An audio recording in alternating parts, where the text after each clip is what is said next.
Yang keempat adalah harus ada ijazah kabul atau ucap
yang dilakukan atas dasar saling ridho dan memenuhi seluruh unsur serta syarat yang telah ditetapkan oleh syariat. Transaksi ini juga harus terbebas dari unsur riba, gharar atau kehilangan pilihan dan juga penipuan. Lalu ada beberapa contoh dari jual beli yang dilarang. Yang pertama, menjual barang curian. Yang kedua, menipu pembeli dengan menandakan barang hangus padahal itu bersih. Yang ketiga, mengurangi timbangan atau ukuran barang. Jadi kalau bisa kita pembeli membeli barang beras 5 kilo dan ditimbangnya hanya 4,5 kilo itu tidak boleh. Lalu terakhir, menjual barang haram seperti minuman keras.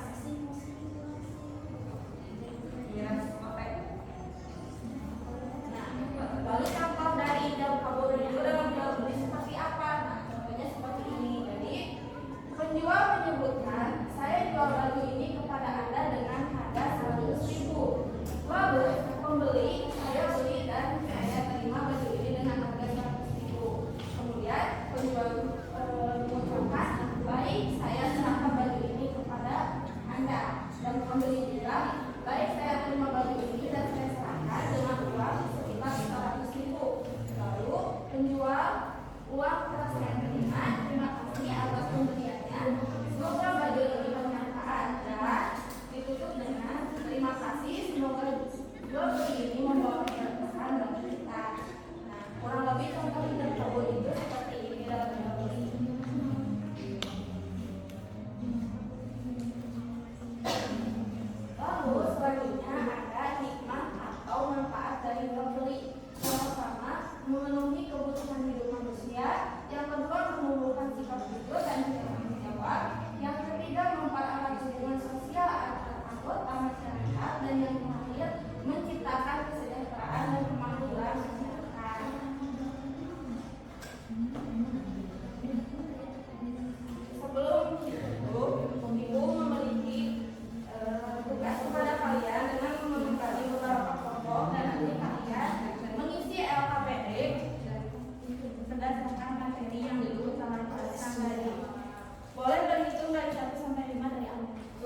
Macet becet, lantun gaeuh.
Ling, pangampilkan Ling.